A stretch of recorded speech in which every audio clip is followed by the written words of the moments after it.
Je vous salue toutes et tous dans le précieux nom de Jésus, heureux de vous retrouver aujourd'hui pour l'étude de la parole de Dieu.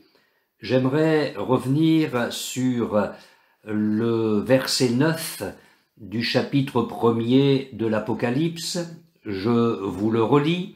« Moi, Jean, votre frère, et qui ai part avec vous à la tribulation et au royaume, et à la persévérance en Jésus, j'étais dans l'île appelée Patmos à cause de la parole de Dieu et du témoignage de Jésus. » Dans mon message précédent, à propos de ce verset, j'ai souligné la manière dont l'apôtre Jean a été frère dans la tribulation, frère dans le royaume, et frère dans la persévérance en Jésus.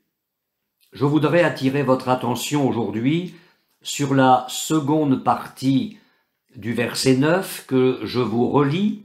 « J'étais dans l'île appelée Patmos à cause de la parole de Dieu et du témoignage de Jésus. » J'aimerais souligner dans un premier temps les raisons de cette terrible épreuve de l'apôtre Jean et voir ensuite les raisons de nos épreuves personnelles, que nous y réfléchissions et que nous y trouvions un puissant encouragement pour les jours actuels et les jours futurs, si Dieu nous prête vie. Les raisons de l'épreuve.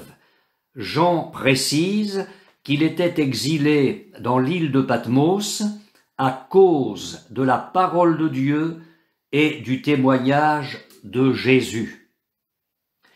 Nous savons que la prédication est la responsabilité des ministères donnés à l'Église par Jésus-Christ, les apôtres, les prophètes, les évangélistes, les pasteurs et docteurs, et aussi les anciens qui sont suscités par le Saint-Esprit dans les églises locales. Quant au témoignage, c'est la responsabilité de chaque enfant de Dieu. C'est le lot de tous les croyants fidèles. Nous sommes appelés à être dans ce monde les témoins de Jésus et à proclamer, bien évidemment, dans la sphère qui nous est propre à chacun, la parole de Dieu. Nous ne devons jamais oublier ni perdre de vue la grande mission que le Seigneur nous a confiée avant de remonter au ciel.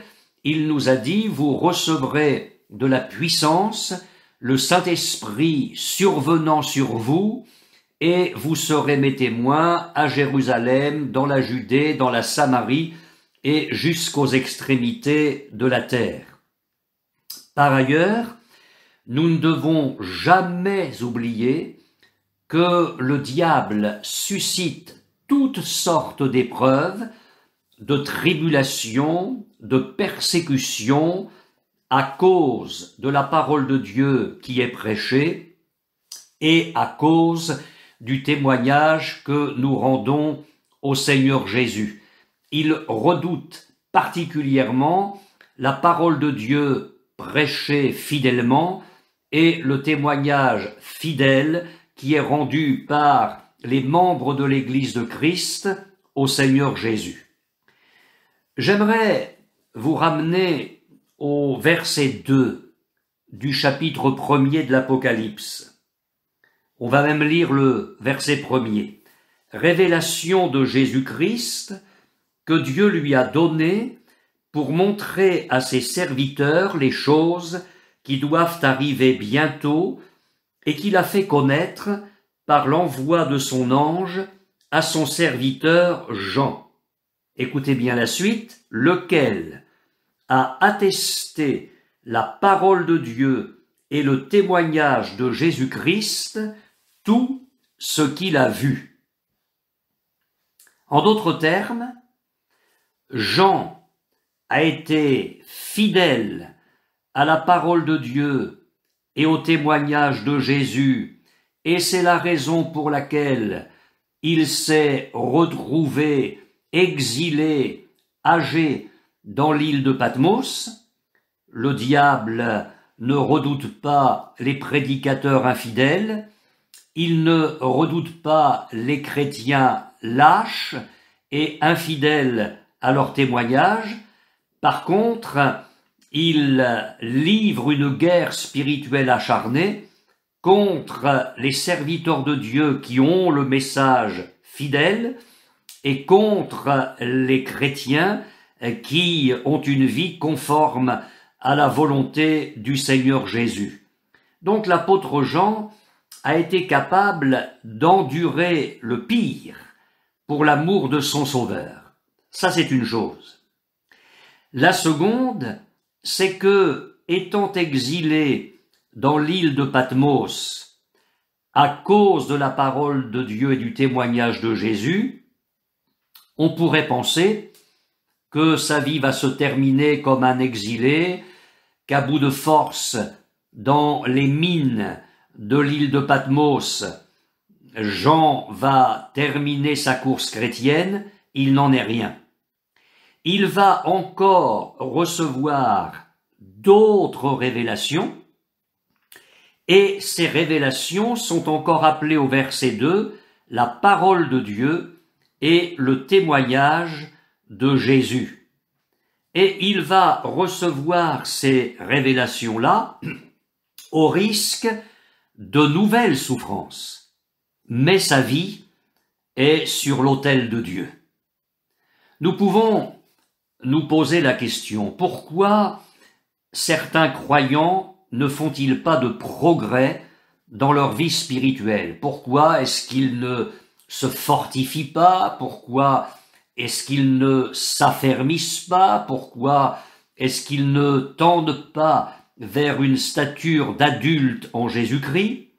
Pourquoi est-ce qu'ils ne grandissent pas dans la révélation de Christ, dans la révélation de sa parole? L'un des éléments de réponse, c'est qu'ils ne sont pas jugés fidèles dans ce qu'ils savent déjà et qu'ils ne sont pas prêts à souffrir pour Jésus. Il est certain que si un croyant n'est pas fidèle dans ce qu'il sait, dans ce qu'il doit vivre, et qu'il n'est pas prêt à, comme l'enseigne Jésus, se charger de sa croix, renoncer à lui-même pour suivre son maître, il est certain que le Seigneur ne l'amènera pas plus loin. Si nous ne sommes pas fidèles dans ce que nous avons reçu, pourquoi Jésus nous confierait-il d'autres révélations, une connaissance plus grande de sa personne et de ses voies? Dans l'évangile de Jean, au chapitre 14, verset 21, le Seigneur enseigne quelque chose de très important. Il dit ceci: « Celui qui a mes commandements et qui les garde, c'est celui qui m'aime. Et celui qui m'aime sera aimé de mon Père. » Écoutez bien, « je l'aimerai et je me ferai connaître à lui. » Celui qui a les commandements de Jésus, d'une certaine manière, il connaît en partie son Seigneur. Mais Jésus fait une promesse ici. Si quelqu'un a les commandements du Seigneur Jésus et les garde, il va aller plus loin. Il va grandir dans une nouvelle connaissance, dans une nouvelle révélation de la personne de Christ. Jésus dit « Je me ferai connaître à lui ». Alors Jude, non pas l'Iscariote, lui dit « Seigneur, d'où vient que tu te feras connaître à nous et non au monde ?» Jésus lui répondit « Si quelqu'un m'aime, il gardera ma parole et mon Père l'aimera. » Donc c'est quelqu'un qui est fidèle à la révélation reçue et qui va construire sa vie sur la révélation qu'il a reçue déjà du Seigneur dans sa parole et qui va s'appliquer à y être fidèle. Et à celui-là, Jésus à nouveau fait une promesse à propos de lui-même et du Père: nous viendrons à lui et nous ferons notre demeure chez lui.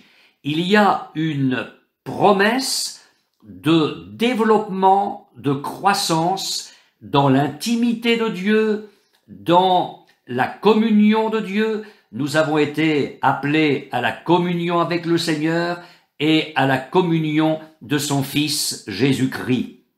Et le Seigneur ajoute: celui qui ne m'aime pas ne garde point mes paroles, et la parole que vous entendez n'est pas de moi, mais du Père qui m'a envoyé.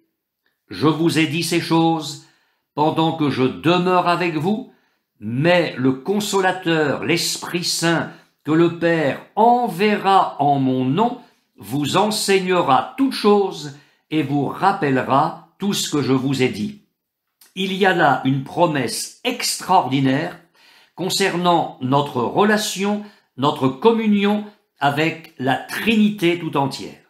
Jésus dit que le Père et lui-même viendront à nous et habiteront chez nous, et en terminant, le Seigneur Jésus fait allusion à la personne et au ministère du Saint-Esprit en nous disant qu'il allait être envoyé en son nom, qu'il nous enseignerait toutes choses et il nous rappellerait tout ce que Jésus a dit.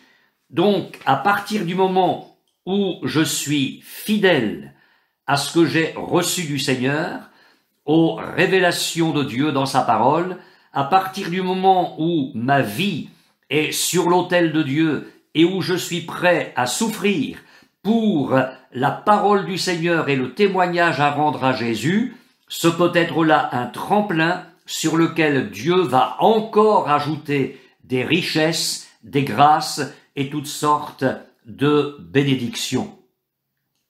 Vous savez, dans le domaine spirituel, les mêmes causes produisent les mêmes effets. Déjà au 1er siècle, l'apôtre Pierre disait au destinataire de sa lettre: « Soyez sobres, veillez, le diable rôde comme un lion rugissant, cherchant qui il dévorera, et il fait suivre une exhortation très forte: résistez-lui avec une foi ferme, sachant que les mêmes souffrances sont imposées à vos frères dans le monde. » Tout chrétien fidèle doit se préparer à souffrir à cause de la parole de Dieu et à cause du témoignage de Jésus. Tout prédicateur fidèle doit se préparer à avoir des tribulations à cause de la parole de Dieu et à cause du témoignage de Jésus. Vous vous souvenez de l'exhortation de l'apôtre Paul à Timothée, dans sa seconde lettre au chapitre 1er, verset 8, il lui disait: « N'aie donc point honte du témoignage à rendre à notre Seigneur, ni de moi son prisonnier, mais souffre avec moi pour l'Évangile par la puissance de Dieu. » L'apôtre Paul relie les deux pensées qui sont inséparables, d'une part le témoignage à rendre au Seigneur et d'autre part la souffrance à endurer à cause de ce témoignage, à cause de la fidélité au Seigneur. Dans sa première lettre aux Thessaloniciens, au chapitre 2, verset 14, l'apôtre écrit: « Vous, frères, vous êtes devenus les imitateurs des églises de Dieu qui sont en Christ dans la Judée, parce que vous aussi, vous avez souffert de la part de vos propres compatriotes les mêmes maux qu'elles ont souffert de la part des Juifs. Le diable est partout le même, tous les chrétiens fidèles partout sont pour Satan ses adversaires. » nous parlions du 1er siècle, ce fut vrai tout au long de l'histoire de l'Église. Quand l'Église a été fidèle, elle a souffert, et elle a souffert souvent de façon horrible. Qu'en est-il dans le temps actuel? Nous sommes malheureusement informés des persécutions de nos frères et sœurs chrétiens dans le monde. Il se peut que, même dans cette période de pandémie où nous sommes confinés, nous vivions peut-être dans une situation relativement confortable, mais on nous dit qu'il y a sur notre terre 270 millions de chrétiens persécutés à cause de leur foi et de leur fidélité au Seigneur Jésus. Et ces persécutions ne cessent de se développer et de s'intensifier, et elles ne feront que se développer encore.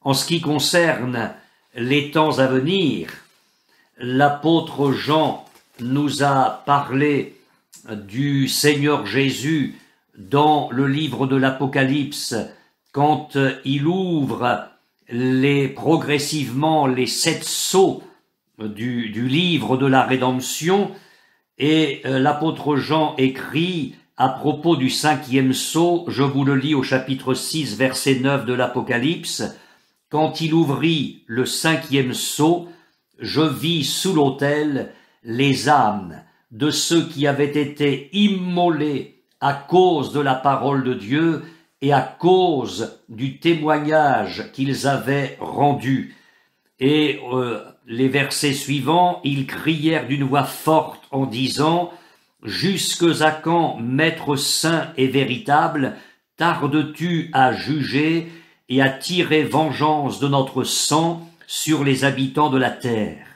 Une robe blanche fut donnée à chacun d'eux, et il leur fut dit de se tenir en repos quelque temps encore, jusqu'à ce que soit complet, le nombre de leurs compagnons de service et de leurs frères qui devaient être mis à mort comme eux. Des gens seront immolés, des gens seront mis à mort à cause de la parole de Dieu et du témoignage du Seigneur Jésus.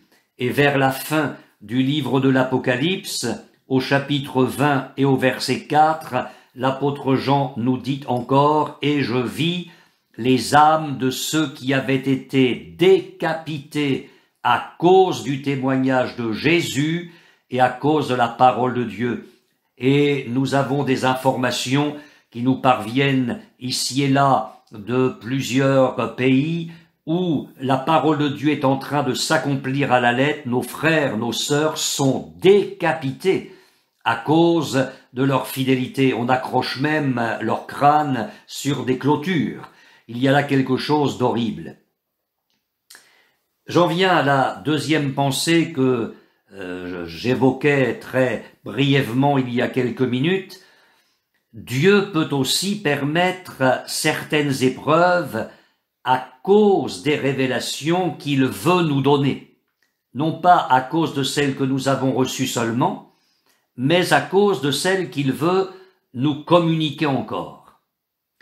Et l'apôtre Jean a découvert que sa situation d'exilé dans l'île de Patmos a été profondément bénéfique au témoignage qu'il devait communiquer à toutes les générations de croyants et à l'Église de Jésus-Christ au fil des siècles dont nous faisons partie aujourd'hui.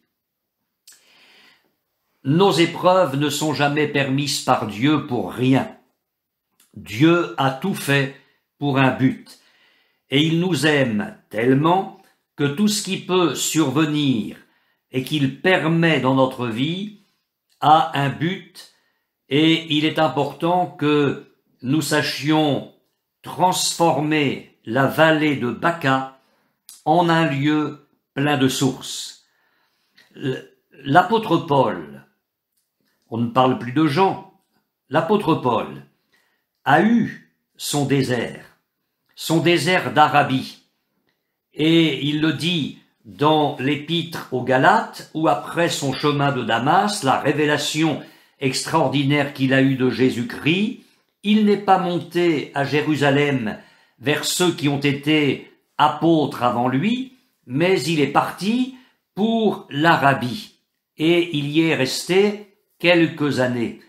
Et on ne doute pas un seul instant que ces années d'isolement ont été pour le jeune converti des temps d'écoute de Dieu, des temps où le Seigneur l'a façonné, il l'a formé, il s'est révélé plus profondément à lui, il l'a instruit, il l'a préparé et équipé pour la grande tâche dans laquelle la grande tâche qu'il allait lui confier.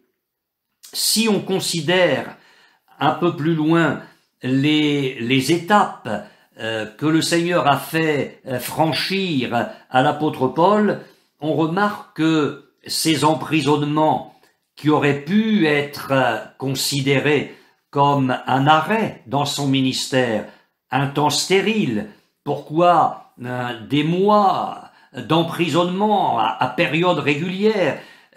Pendant ce temps-là, Paul n'avait plus la possibilité de prêcher dans les églises, il n'avait plus la possibilité de fonder de nouvelles assemblées, il n'avait plus la possibilité d'être entre les mains du Seigneur un instrument pour des guérisons, des miracles, des prodiges, des délivrances. Ça servait à quoi tout cela? Eh bien, ces emprisonnements lui ont permis de communiquer les révélations qu'il recevait du Seigneur. Et dans bien des emprisonnements, ce temps d'isolement a permis à Paul d'écrire beaucoup de ses lettres. Et s'il n'y avait pas eu ces temps-là, nous n'aurions peut-être pas les écrits de l'apôtre Paul. Donc ces temps ont été productifs, ils ont été nécessaires pour l'œuvre du Seigneur. Il en a été de même pour sa détention à Rome. Il n'a pas terminé sa course immédiatement après avoir mis ses pieds sur le sol italien. Il y est resté et on sait comment il a été utile pour l'œuvre du Seigneur. Je reviens à l'apôtre Jean avant de terminer. Jean a eu son désert. Il a connu son désert de Patmos. Il a connu la détention et l'exil encore une fois, et de là, il a transmis au monde l'extraordinaire message concernant la seconde venue de notre Seigneur Jésus-Christ. J'en viens à nous. Il en est ainsi pour chacun de nous, mes frères et sœurs. Toute proportion gardée, je dis bien toute proportion gardée, n'avons-nous pas, nous aussi, nos déserts d'Arabie, notre île de Patmos, ces temps où le Seigneur nous fait passer par des chemins difficiles?